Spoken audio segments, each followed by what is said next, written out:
guys. Welcome back to Paz y Amor. So excited, the second episode. Thank you so much for everyone who has shared, everyone who's taken the time to watch, everyone who's taken the time to like and subscribe and also comment. I am so excited to be introducing this next episode. But before we do so, just a few little notes. So, this is my first podcast. This is my first venture doing something of this sort in this capacity. So bear with us and the whole team, especially myself though. Bear with me, bear with us. Things will be changing. We are figuring out a flow. We are figuring out a rhythm. We are figuring out what works for us. So things will probably be a little wavy, a little rocky throughout the season, but we will be sure to listen to whatever type of input that you guys have. We'll be sure to try and create the best consistency for you all, but give us grace. We are human beings and we are artists. So just keep in mind that things will be shifting todo el tiempo. Give grace, give paz y amor, okay? All right. Today, I am super excited. We have Rah The Alchemist in the studio to give us a full-fledged interview. Rah The Alchemist is a canvas creator turned fashion designer. Merging these two natural talents together, Rah continually places emphasis on freedom of expression, boundless imagination, self-reflection, and living in truth. In this episode, we dive into her creative process, how she balances her gifts, what she has to say about vulnerability, and even more. I couldn't be more turned to the actual max to introduce this incredible artist and my friend to the podcast. So let's get into this interview, mommy. Okay, yeah, cool. Well, seriously, thank you so much for being here. I think that you are such a talented artist, and I'm deeply inspired by the way that you're so consistent. I feel like a lot of times with artistry, there's a lot of different things that come to us and the different energies that we want to express. And we work so hard on cultivating like that signature. And you really have a signature about your art. So I'm excited to get in there. Thank you so much. Yeah, for sure. Gonna get into some questions and kind of just dive in. Of course. Okay, so starting off, a main theme throughout your canvas work and fashion pieces are eyes and clouds. It seems like you take the statement, the eyes are the window to the soul, pretty literally within your designs and your canvas art. When did the eyes start showing up for you? And what exactly do they depict or express to you? And the same with the clouds. I will say, interestingly enough, that the eyes came from, that was after I did start to share my art. Eyes can rep a lot of things, and in some instances, eyes do represent like the window to the soul. But it started off with me just like allowing myself to be vulnerable and how I feel watched. You know, I became like, mixed with my personality, I feel like I became very well known, especially with like my style of art, that there was a lot of expectations of me. And I'm the type of person where like, I only want to be seen when I'm seeking, attention, or like I want to be sought. Yeah. But there's times where like at that point, I wasn't able to, draw back because of so many different eyes on me in different aspects. And also like my eyes and me like hyper fixating on certain parts of myself. Mm-hmm. And I felt like the way my brain works in a way is the way my brain works in a way is it's like a group of Rahs. Okay. And they're all like watching this one outward physical Rah. Mm-hmm. And so with that level of just being perceived, I started to hyperfixate on how perception itself. Mm-hmm. I didn't realize that that's what that was at first. With a lot of my art, I create and then I process what I've made, and it helps me figure out things about myself. And so I made it. I started to make pieces with the eyes, and then people would ask me like, where is this coming from? And I also had to ask myself like, where is this coming from? That was the first time I actually like really realized like, man, there's a level of like paranoia, Mm-hmm. But also it did like create different meanings along with that, and like allow myself to be seen and be authentically seen by other people as well. And being comfortable with that, which is something that I'm still working on. Yeah. But with clouds, the way clouds show up in a theme is I've always felt a connection to the air and just clouds in the sky in general. But for me, clouds represents like consciousness or thought. And so if you look at my art, a lot of times there's clouds with a portal. And so that's me sharing, like allowing you into the space in my mind. And so for me, a lot of it really is just making a visual representation of things I don't know how to like verbally express. Or for me, it's like, how can I best show people where I am mentally? Yeah. And then like just clouds and the portals come up and I take my audience with me with that. Right. Wow. I really love that perspective you have on clouds, because I think like for cartoons, you know, when there's a think bubble, it looks like a cloud. It literally does represent thought. I never thought of that. And I actually was not anticipating either of those answers for both those questions. I think it's really cool that you went into your art knowing that you were going to be seen. I think sometimes people feel like their art's not going to be seen because of X, Y, and Z, whatever reason. But it's like art is connection based. It's bound to connect with someone. Yeah. And I think sometimes people don't create because of that fear of being seen, or they're intimidated by being seen. But I also like in the same pattern, you saying that it represents your eyes. It's like, you know that we're looking at you, but you're also looking back at us, which is pretty powerful. It's like I said, it's definitely something I had to become comfortable with, because when I started art, like I'm very new to it. I started late 2020, early 2021. Yeah. And it was the very first, you know, like I said, growing up in school, I was like always in AP classes. School was easy to me, but like nothing felt right. Yeah. And so I felt very directionless. And the moment that I started to, you know, get back to the canvas and create, that was the only thing that like felt right. I'm supposed to be doing this. Like I finally had that direction. And even with that, it's like I can go so many different ways with it. But I felt like that was like the initial step I needed to really just step into being an artist, you know? Yeah. To actually start. Yeah. To actually start. In your Instagram bio, it says, "I did not start the fire, I am the fire." Do you ever get overwhelmed by your talents and natural gifts? Specifically, I wanted to ask you this, specifically you, because you do have a multitude of talents. And if I can insert my own opinion on this question, I have a lot of talents myself. And like, I've recognized that my whole life. And sometimes it can be like trying to like delegate them amongst your own interests, that type of thing. So that's really where the basis of like, I want to ask like person to person, artist to artist who hosts a lot of natural given talents. Like, how do you deal with that? It definitely can be overwhelming at times, especially when like, you know, you're capable of doing this and succeeding. And then you have this amazing idea for this. And, you know, it's like, which way do I go?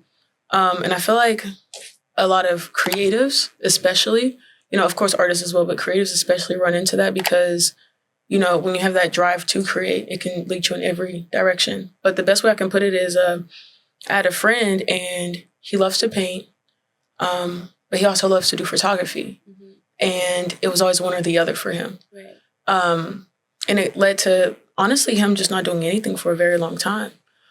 And for me, like, you know, I've always been really good at like poetry and freestyle, and I love music. Yeah, you are. And then to, you know, paint and create, and then to realize, oh, I love fashion. It was like, I started to feel like I had to focus on one or the other. But, you know, I see creativity and imagination as like a rubber band. It's meant to, you know, expand. You're meant to exercise it. And so when you have all these talents, like, that's a really good opportunity for you to create more of a niche. Like, you can take those photos and make a painting based off of it, or you can take those photos and make a song based off of it. You can take those photos, make a cutout, you know, glue it to a canvas and then paint around it and build on top of that. I see it as like us having these gifts because we're meant to like build it and layer it and, you know, just expand. Yeah. And so when I do feel the urge to lean one way or the other or go both ways, I see it as like a muscle, and I really focus on like, how can I expand? Yeah. And how can I bring all this together to make a more authentic version of what I want to do? Wow. And it's really helped with the way I view creating and stuff like that, for sure. Yeah, for sure that does. I really like that answer, and I'm pinpointing that in my head. Thank you so much for... Of course. You really can do it all. Yeah, you can. I think, like, you know, things take time.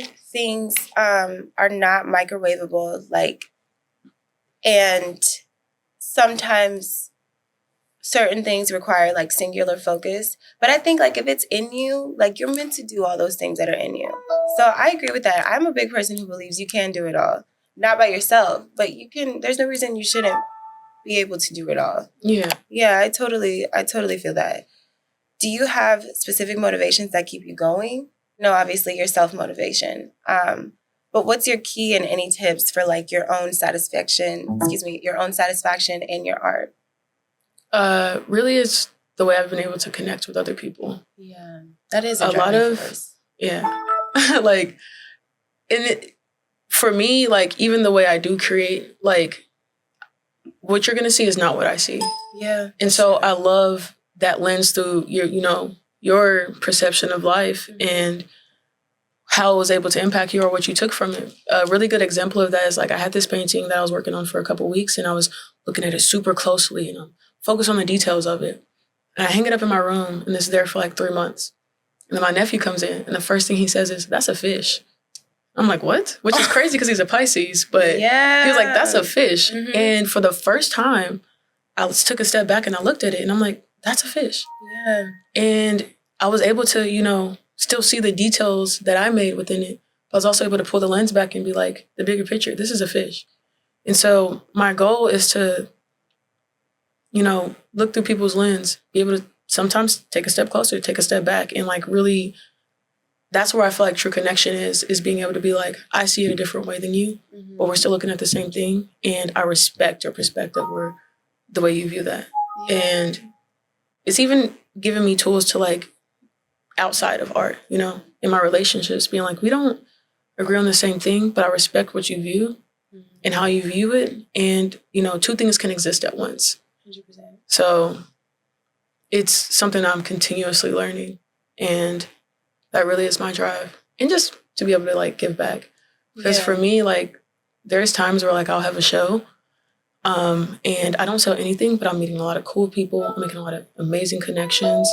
A lot of genuine connections, and like people like, how did the show went? And I'm like, oh, I met this person, I talked to this person, and they're like, what, did you sell anything? I'm like, probably like $20, probably nothing, but my cups were full essentially. Yeah, it's so satisfying. Yeah, I feel like a lot of the times with art and trying to measure, trying to keep going, like we get so on our heads, but putting that weight and energy and knowing that you will connect with someone is actually really beautiful. With or art, from my perspective, I really, like I said, I think you have such a consistent signature style within the way that you create. And color choice and your designs being avant-garde and the way that you choose to present your work. What's your theory for keeping that consistent electricity throughout your artwork? I love bringing vibrant colors to negative spaces, or just like, I love a black canvas. Black is everything. And when you really like, for me, I pick colors based off of emotion. Like there's a lot of pieces that are very vibrant, but there was a lot of sad emotions behind it. And I feel like just even with like the vibrant colors and like the negative background, it really brings a power behind it, Yeah. It's like it's calling to you.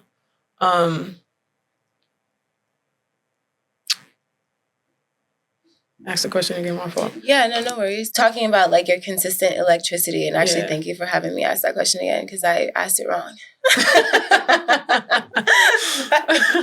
No, really, what I wanted to say is that not just the consistent, but the electricity, because your work is really powerful. It seems like, and it feels like, and it says like in itself, it is calling to you. So your tips of like keeping that same electricity through your color choice, through the designs being abstract, through the way that you present it, that kind of thing.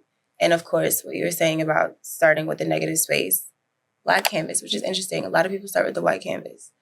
And then bringing those colors forward. Oh, really? I don't focus, like, for me, what keeps me going is I don't focus on what I can put into a painting. So, like, of course, I painted black. I throw the colors on there. But I allow it to be what it is, and then I focus on, like, what I can bring out of it. Yeah. And I feel like when I did first start art, and how I said I was very into, like, realistic drawings and stuff like that, I had an expectation. Right. And it took me away from, like, just allowing myself to create. And so the moment I'm like, okay, this is what it is, I accept it for what it is, and how can I build on top of that or make something beautiful out of that?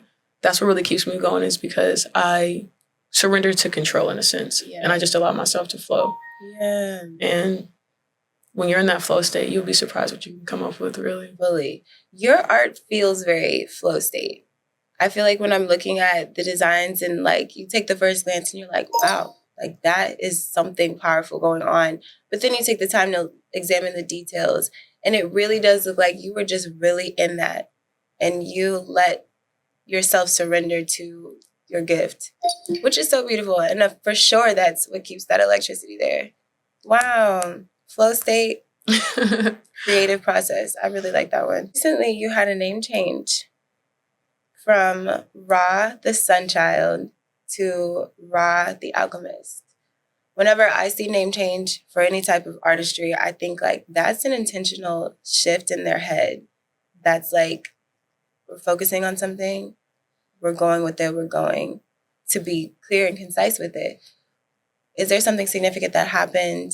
How long had you been thinking about the name? A lot of significant things had happened, but a big part of me making the name change was realizing that I was Rah The Alchemist longer than I had realized. Yeah. As an artist, early on I started out as Wisdom Crane, but I spelled it all funky, like WIVDOMKRXNE. Very underground, but, like, that's just something I had went by in, like, high school. And so when I first, Crane? Yeah, Wisdom Crane. Okay. Yeah. There's a whole, like, lore behind that. So then once, I'm going by Rah, and everybody was like, oh, Rah, like the sun god. And I was just like, yeah, like, I wore it because, that's when you think of Rah, that's what you think of. Mm-hmm. But instead I was like, I'd rather be the sun child. I'm not trying to take Jack the one and only spot, Yeah, for sure. Felt more like a sun child. I like that. And I do still feel like a sun child, but I will say what I wanted for myself in the path that I was going, alchemy just kept popping up. Yeah. And I really did realize that, like, we're all alchemists. When people ask me even just about, like, Rah the Alchemist, like, Rah, symbolizes God. I'm just an image of Rah the Alchemist, but I feel like everyone's Rah the Alchemist in a sense. Like, we all have that connection to God. We all have the power of alchemy. It's just, like, becoming more intentional with that. Yeah. And so when I was, like, the things I wanted out of life, things I wanted, like, out of myself, was to, like, take these things that was happening to me and to alchemize them for a better, and to, reclaim my personal power. And it's Rah the Alchemist. Like, it's funny because if you, like, last year I had put it, like, in my Instagram bio, in my personal Instagram, like, The Alchemist, but everyone knew me as a sun child, so I didn't change it, but I just didn't feel like that for so long. And I actually asked ChatGPT, give me a name that includes Rah, that represents power, that represents transformation, that represents creativity. And the very first thing that popped up was Rah the Alchemist. Wow. And so I was like, that was just confirmation.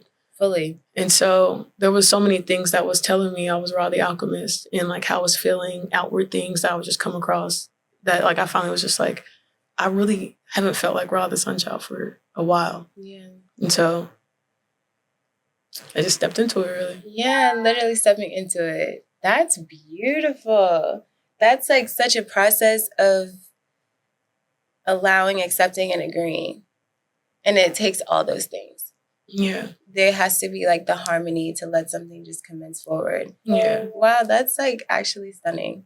I was worried about changing it for a while because I'm like, they know me as the Sunchild. I'm like, you don't know Rah regardless. So 100%. Especially with, like, just what I want to do. Like, I feel like they're going to accept that change and grow with me with that. Yeah, your real fans, your real followers, like the people who appreciate and connect with your artwork are going to keep evolving with you. Be the space to do whatever you want with that and respect it for sure.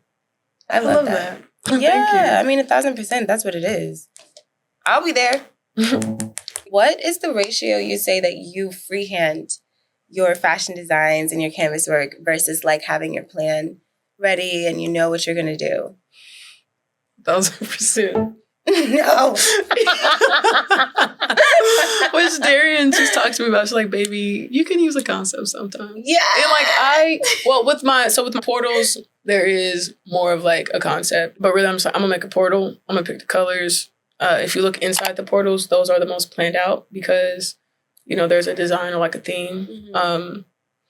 But when it comes to especially designing clothes, I just do it. You just wake up. Yeah. You're like, this is the vibe today. So what I do is first I layer it, but when it comes to clothes specifically, if it is going to be a color, I just get like the white primer and I put it down on the clothes. Mm-hmm. And then sometimes I use like colors that, you know, is left over from like a last project and like build on top of that. Mm-hmm. But a lot of times I don't know what I'm doing. I just kind of get in that flow state and I just, whatever I see that blob as, I just make lines in it and it becomes something, which is really fun, honestly. Yeah. I feel like it also helps me when I'm making these little characters, I'm able to release it, like create an emotion without identifying with it. Like, yeah. I'm not angry. This little guy on this pair of jeans is angry, you know?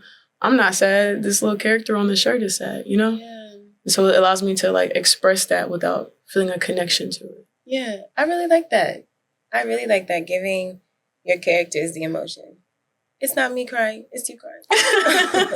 Yeah, no, I love that. With talking about like your emotions, as artists, like we have this super high capacity to feel and like to absorb. And it can be a blessing and a curse. But what are your tips to stay emotionally stable through the process of creating your art? Allow yourself to be vulnerable with yourself. Yeah. I feel like, especially once you start to create these things and create this audience and people look forward to what you're viewing, there's a level of vulnerability that can sometimes hurt. And so you draw back from it and you try to control it, but creativity doesn't really like to be controlled. Imagination doesn't like to be controlled. And it's honestly something that like I'm actually unpacking right now. Like I've realized that, you know, art has helped me so much, but also seeking a therapist will help as well.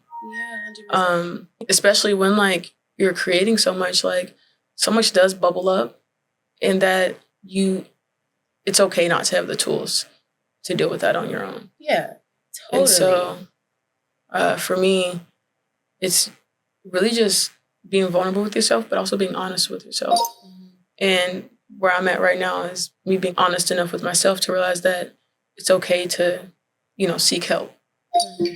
Because being, like you said, it is a blessing and a curse. And it's like you're constantly like diving into the depths of your soul and like pulling up these beautiful, dark things. And it's really not always easy. No. And so for me, I'm just like, I've actually I consulted with a therapist today, and I'm really looking forward to starting that new chapter of my life. And I'm excited for what it's going to bring, really. I'm so excited for you. I think it's so powerful you saying that it's okay not to have all the tools. Like sometimes we do need to reach out to a therapist or a community or whatever that may be, another person at the least, and talk about those emotions with. Definitely important to do that with a professional. I will say Darian, she helped me with like realizing like, baby, it's okay not to have all the tools. Like, yeah, you deserve someone who's going to listen to you. And of course, like she does that as a partner. Yeah, and my friends do that. But like you said, a professional. It's okay to seek a professional. That's what they go to school for. 100%. That's what they go to school for. Yeah. Like they have tools that we don't. But definitely I love that your relationship is such a source of assurance and security within navigating those emotions within yourself. Yeah. Like that does help so much. And I love Darian. We'll get you here soon. Oh, yes. Just for her.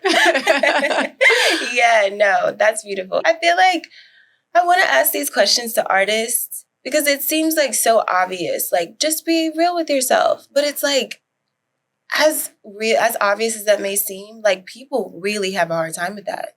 And I say this all the time, but I just really believe that our society is so ego driven. And it's like so much of with which we're exposed to or absorbing is about cultivating that image. And it's like the image and the ego is not the soul. And that's what you need to keep you sustained. And it's like if you're being dishonest with what your soul needs, like imagine how lame your art's going to be. You're going to look at that, you won't be able to recognize it. Or imagine how lame you're going to be to people who you care about, you know? You're going to look back at those ways that you treated people and think like, why? If only I was just real with me. Like, just do it. Yeah. I appreciate you saying that. People need to hear artists saying that. I love that you were able to touch on the fact that, like, people are afraid of that because we really, like, we all have dealt with it at some point, you know? And sometimes people are so caught up in the ego that they end up, like, just not even being able to live up to their true potential. Then you're just more and more lost. And I feel like, especially as people who are creative, it's easy to do that. You know, it's easy to like put yourself in a box of what's expected of you. And so I like that you pointed on that because it really is important. Yeah, for sure. Thank you for expounding upon it. Like truly, truly, truly. With talking about like the state of looking inward and pulling outward, do you have times where you decide like this is not a time for people to absorb my art? Like how do breaks look for you? Or do you have moments like that? I'm definitely reviewing that. I will say I'm such a go person. Yeah. And when it comes to creating, I don't even just only work on one thing. I'm usually working on multiple things at once. Yeah. Yeah. Doesn't it like help you like let's say you have a really good idea, but don't fit this. So you gotta go over here. It's perfect for this project. You know, like so usually that's what's happening. But I am realizing that rest seasons are important. And especially like branching out into fashion. I do love all the clothes that I'm making, but I feel like I will learn more and my style would expand more if I start with my clothes, my closet. Mm-hmm. And my last fashion show back in September, I didn't have any of my stuff on. Yeah. I had like 8 models and I didn't have anything of mine. Yeah. And so I do have a fashion show coming up and I'm also designing stuff for myself in the meantime. But I do plan on like taking a break from like creating for profit, I guess you say. Mm-hmm. And just get back to like, how do I want to, like, what do the clothes that I want to wear look like? And just go back to the canvas as well. I have so many cool canvas pieces I want to finish. Yeah. But I'm going to finish. Yeah, definitely. So. I like that. Yeah, I really like that. I like how honest you are with these answers because it's like, I think sometimes like we hear a question, we feel like we have to answer, but sometimes you're like, I'm actually in it right now. You know? I'm glad you mentioned it. Yeah. We're figuring it out. We're figuring it out, for real. Do you have a favorite thing to do, one versus the other? Like, do you enjoy canvas work more than the fashion work? I would say I have a style that I like to do more than the other. Okay.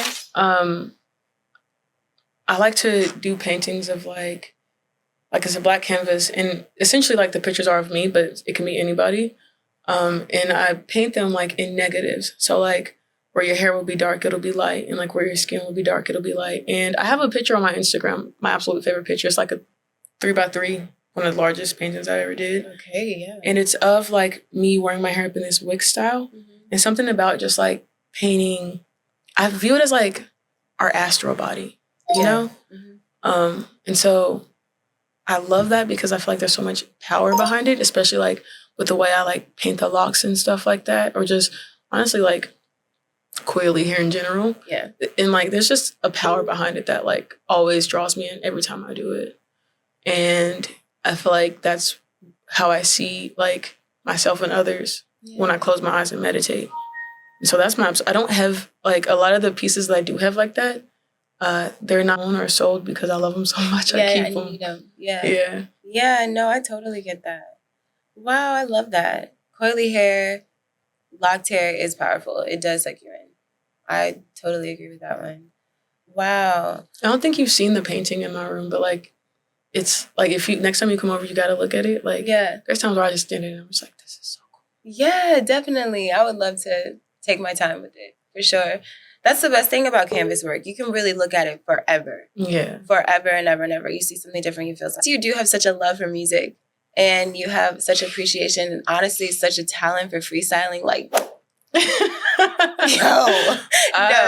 you don't understand. Like, she is so good at freestyling. It's honestly for like 45 minutes. No, I'm not even kidding. Like, it's literally crazy. She's so good at it. Like, you could literally be like, I'm a rapper. Like, you could forget all this. I really could, and, like, I want to, so I don't know why I haven't yet. Yeah. But, like, right now it is just a party trick. I'm like, give me a word. I'll freestyle to anything. But, literally, like, sometimes like overthink how my voice sounds on a recording. So I'm like, oh, that's kind of, like, and it doesn't sound bad. But, no, you have a good sounding voice. I'm like, man, that's me. Yeah. You know? I want to, though. I've been talking to Cray about it, for sure. Okay, cute. I'm like, hey, put me in the booth. Put me in the booth. Nah, I feel that. Once I do it, I swear once I do it, it's over with. Yeah. Everything. Look, okay. Album drop in 2025. Might be an EP. We have to now. We put it out there. We put it out there. Honestly, it's in the ethers. It is. They will come back. It is. Okay, I'm glad we decided that. Yeah. And it's gotten to the point where people are just like, why haven't you? Yeah. Like, you do all this rapping. How about you put it on something? No, I totally feel that. Well, the thing, I feel like, don't get me wrong, like, artistic expression is, like, that's a frequency level that, like, we understand as creatives and artists, but music is the highest frequency.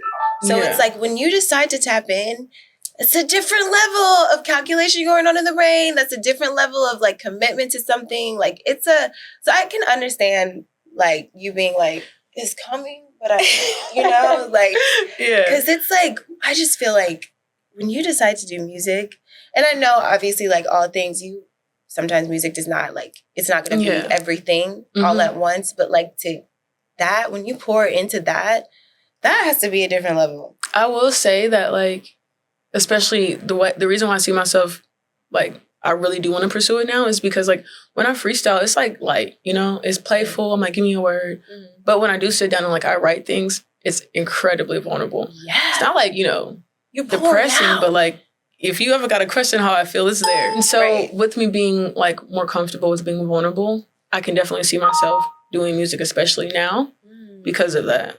I love that. Yeah, definitely. I think anyone who does music and who does poetry, like, when you're using the language, actually, funny enough, Bayla, shout out. Hey, girl. We were talking the other day on the podcast, and she was saying, like, how she's a poet. Language is, I was talking about how, like, using words is so powerful. And she was saying, yeah, using the language that we use to communicate in your art, throughout your art, like, that is so vulnerable. Because it's like, canvas work or fashion piece is a little objective, you know, or it's a little subjective to decipher to the person, how are they feeling? What were they going through? What's the artist trying to... So for interpretation. When you could hear the lyrics... No, I definitely feel you. I definitely feel you. But how does music affect your art, your current art?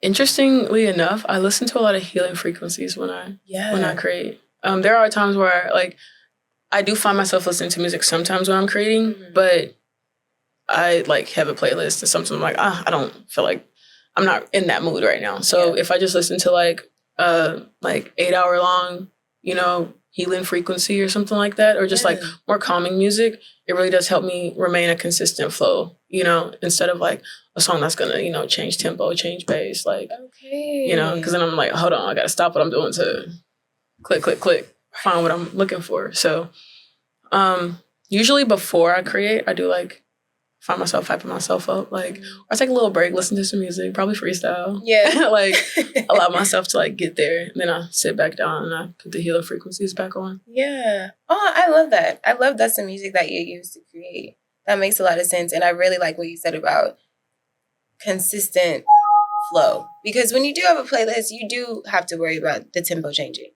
And that can bring up different emotions. It could be distracting or whatever. So yeah, that inner,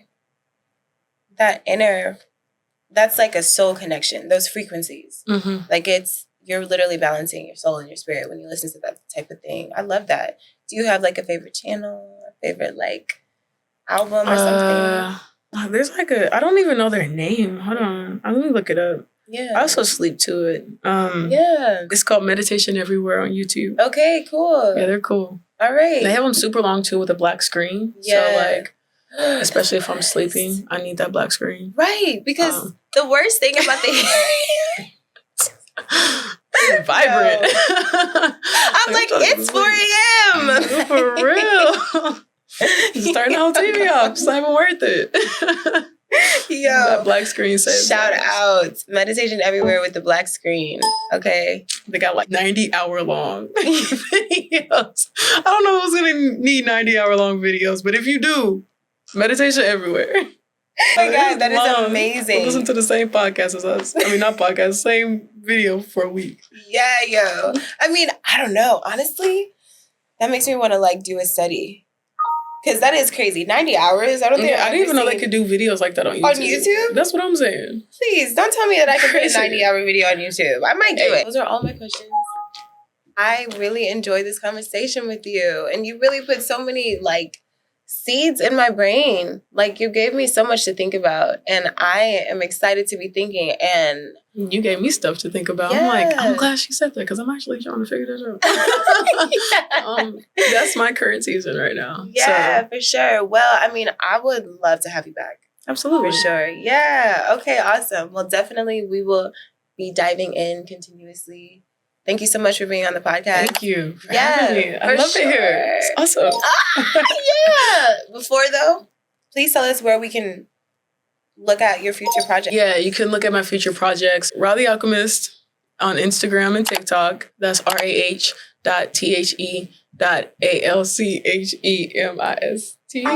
Don't quote me. Yeah, I do have a fashion show coming up, and I'm looking forward to posting a lot of that content. Yeah. I'm going to dedicate that whole trip out to creating content. Fire. Roses in the Sky. Check it out. Yeah, definitely. I'm excited. Well, thank you again. Thank you. I can't wait to have you back. I'm so happy you came. I'm going to be back. Yay! I feel it. That's in the ethers too. It's in the ethers. Okay, great. I hope you guys enjoyed the interview. She honestly gave us so much insight. I was really taken aback by just how vulnerable she was. I, of course, encourage everyone who's invited to the show to be vulnerable, but it's their varying degree of vulnerability, of course. Please continue to support. Please continue to share. Please continue to like, comment, and subscribe. In the meantime, remember to love yourself, to be real with yourself, to care for yourself. And I'm sending you guys Paz y Amor.